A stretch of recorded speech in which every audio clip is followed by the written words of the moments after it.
हमारे इस मंच में आदरणीय जगदीश सोलंकी, आदरणीय डॉक्टर कुमार विश्वास जी, आदरणीय कुलदीप दुबे जी, आदरणीय शशिकांत शशि जी, आदरणीय अब्दुल गौरी जी, आदरणीय राजेंद्र राजन जी, आदरणीय मंजू दीक्षित जी, आदरणीय समस्त कविगण आज इस मंच पर आमंत्रित हैं। एक परंपरा का शुभारंभ यहाँ पर किया गया, क्योंकि हम सब लोग भारतीय परंपरा का नूतन वर्ष मनाने के लिए हर सदैव प्रेरित रहते हैं, क्योंकि ये मानते हैं कि हिंदुस्तान की आजादी के बाद इस भारत ने सब कुछ अपना स्वीकार कर लिया। तो आज ये जरूरत है कि भारत के मंत्र को, भारत के तंत्र को, भारत के स्वाभिमान को जन जन तक पहुंचाने के लिए, जब दुनिया के लोग कहते हैं कि भारत दुनिया की सबसे बड़ी ताकतवर शक्ति है, दुनिया में भारत सबसे बड़ा जनसंख्या में देश है, दुनिया में भारत सबसे बड़ा भौगोलिक देश भी है, तो भारत के लोगों के सामने प्रश्न भी आना चाहिए कि हम 1 जनवरी को मनाने वाला जो सौर है,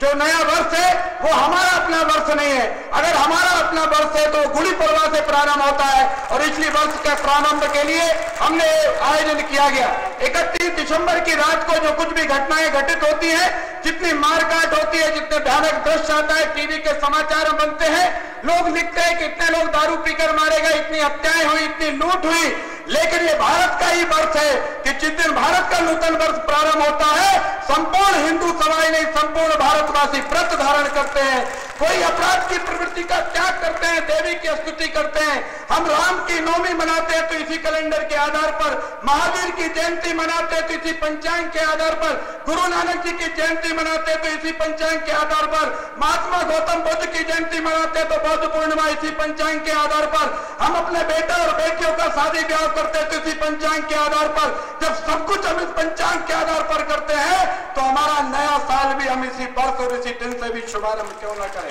और इसलिए हम सबको आह्वान करते हैं कि यह कार्यक्रम किसी राजनीतिक मंच का नहीं है, जिसके अंदर भारतीय होने का स्वाभिमान है, जो अपने आप को भारत माता की संतान कहता है, ऐसे तमाम लोगों को आमंत्रित करते हैं कि उठो नौजवानों, अगर भगत सिंह की कुर्बानी देश को आजादी दे गई तो आप सबके सहयोग से ये स्वतंत्रता की संस्कृति के दीवाने भी पर्व मनाने के लिए झूम पड़े। आप और हम सब आगे आए। आज हम सबके बीच में एक और पवित्र है कि हमने आजादी के 100 वर्ष का एक प्रथम स्वतंत्रता संग्राम 1857 में लड़ा है, जिसमें झांसी की रानी लक्ष्मीबाई, मंगल पांडे, तात्या टोपे, बहादुर शाह जफर, अनेक सेनानी, अनेक सैनिक, अनेक भारत के योद्धा मातृभूमि के सेवा के लिए कुर्बान हुए। हम उन वीरों को नमन करते हैं, साथ में हम भगत सिंह को भी नमन करते हैं, जिनके जन्म को भी आज 100 वर्ष पूर्ण होने जा रहे हैं। हम इनके कारण आज आजाद हैं, हम इनके कारण आज नया साल मनाने जा रहे हैं, हम इनकी कुर्बानी के कारण आज चौराहे पर बैठकर हम अपने मन की बात, अपने मन की पिता,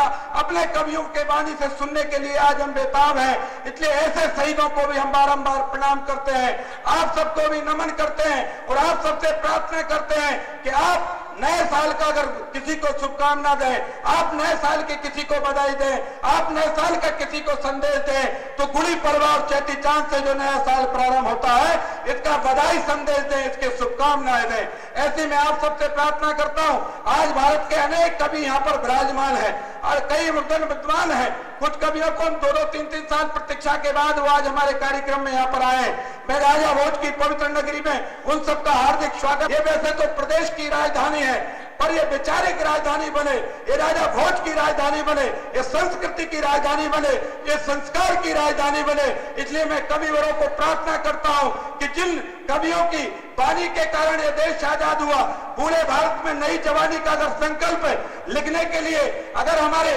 वीरों की कुर्बानी हुई, खूब लड़ी मर्दानी, वो तो झांसी वाली रानी है, अगर ये संकल्प जन जन तक पहुंचाने का काम हमारे कवियों ने किया है, तो आज मैं कवियों को आमंत्रित करता हूं, प्रार्थना करता हूं कि हम सब कुछ भी करें, हंसाएं, गुलगुलाएं, पर भारत माता की प्रार्थना का गीत गाने से वंचित ना हो जाए। ये प्रार्थना इसलिए मैं करना चाहता हूं कि जो कुछ भी है, माँ का वैभव अगर रहेगा, माँ का अगर शौर्य रहेगा, ये दीप चलता रहेगा तो दुश्मन सीमा पार नहीं करेगा।